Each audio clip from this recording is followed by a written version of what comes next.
s'imprégner de la situation des établissements techniques et professionnels sous tutelle, afin de pouvoir prendre des initiatives susceptibles de booster la formation dans certains centres d'apprentissage.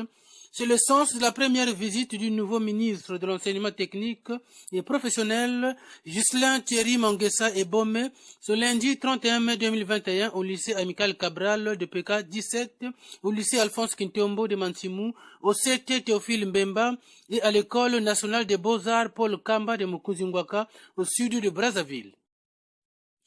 Des salles de classe aux ateliers de formation, en passant par des salles de laboratoire et des fabriques de jus, entre autres, le ministre Manguessa a écouté et palpé la réalité dans chaque centre de formation.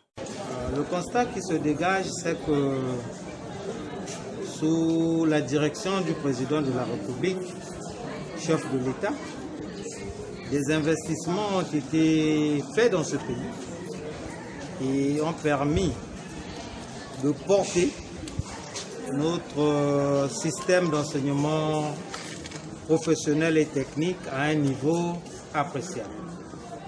Il reste que les responsables, c'est-à-dire le personnel de l'enseignement technique et professionnel, dédié à l'accomplissement de la mission de formation de notre élite pour demain, se mettent résolument au travail en faisant de telle sorte que l'on sorte d'un système classique pour un système de productivité qui feront de ces établissements de véritables lieux de la production, de véritables lieux de la professionnalisation pour permettre à cette jeunesse de se prendre en charge, mais surtout pour permettre au Congo de se mettre à un niveau de développement acceptable pour la vie. Mais la première descente du successeur de Nicéphore Phila Antoine Santeude à l'enseignement technique et professionnel dans les établissements du sud de la capitale a été une occasion pour les animateurs de ces centres de formation professionnelle et aussi les apprenants d'exprimer les difficultés liées au fonctionnement. Après, pour nous les peintres, on achète tout nous-mêmes. Or, aux céramistes, les sculpteurs, tout est à la charge de l'État. Donc, on doit acheter la toile, le châssis, la peinture, les pinceaux. D'essayer un peu de nous améliorer les conditions. Parce que des fois on a chaud, là où nous sommes en train de travailler, nous sommes debout, on n'a pas de place pour s'asseoir. Il manque beaucoup de choses ici. Vraiment, s'il peut revoir ça, ça va beaucoup. Ça fait même des difficultés. Les premières difficultés sont liées d'abord au site. On avait un site qui était important, mais il y a eu encore l'agglutination de certaines écoles privées qui sont arrivées. Après, Dieu merci, le gouvernement est venu démolir. On a besoin d'une école construite modernement. La deuxième difficulté, c'est le matériel. Le matériel, prend les instruments de musique classique, la fanfare musicale. Les réponses ne seront tardées aux problèmes posés, à en croire le ministre Manguessa qui rassure. La position qui est la nôtre aujourd'hui est une position de responsabilité.